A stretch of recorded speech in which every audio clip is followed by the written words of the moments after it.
Hi, my name is Ashley and I have OCD. Now, this isn't a video about how to help your OCD because that is something that I'm still navigating. This video is more of just a rant, I guess. And for people who don't have OCD, this video is to help you better understand it. And for people who do have OCD, I guess this is to make you feel a little less alone. Now, I was diagnosed with OCD about a year ago, but I remember having symptoms as young as 6. So there are a lot of different types of OCD, but for me, how it manifests is in racing thoughts, ruminating thoughts. It's really hard to get out of my head. And it's really hard to focus on things like schoolwork or lectures, because once I start to get fixated on something, it's impossible to not be fixated on it anymore. My brain just doesn't work like that.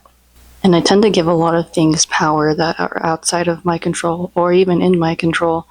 Like, for example, ever since I was a kid, I'd be like, okay, if I or my dad or whoever is driving this car makes the green light, I won't die today.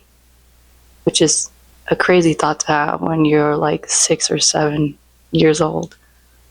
I'm aware I just said 6, 7. Yeah, things like that. Or, okay, if this person crosses the street, I'm going to have a good day today. Or I can't step on that crack in the sidewalk or else somebody will hit me with their car. And yeah, those are insane thoughts to have. As a kid, as a teenager, even as an adult, those are not healthy thoughts. I even make bets on whether or not somebody loves me by the things that they do. Like, okay, if they finish this whole sandwich, then they love me. And that's stupid, right? To give something so small that much control over me and to mess with my head that much. It's crazy. I remember when I was a kid, there were times where my thoughts were so loud that I wanted to stab myself in the thigh, so I would focus on the pain instead of the thoughts. Yes, you heard that right. A kid. I wanted to harm myself because my thoughts were too loud. And no kid should ever have to feel like that. Something that I used to do a lot, I don't do it as much anymore, is I used to pray to God excessively. Now, I don't do this anymore because I feel like he doesn't even know I exist. Now, there's a lot of things that I do that I'm not going to talk about, but there is one really important thing that I want to share with you, and it's a statistic. So, people with OCD are 82% more likely to die prematurely. And the number one cause of death is, you guessed it, offing yourself. And the second cause of death is accidents, because we can be impulsive.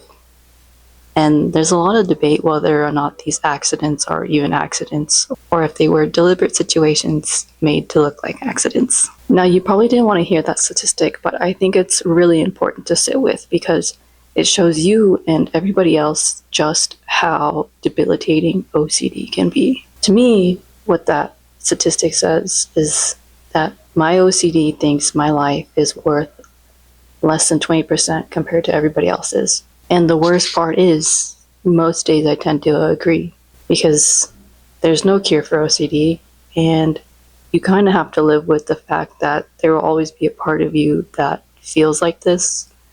Now, I am hopeful that I can get to a point where it doesn't completely control me. Like, I've been going to therapy for a while. I take medication, but yeah, if you don't have OCD and you watch this video, I hope that you have a better understanding of it.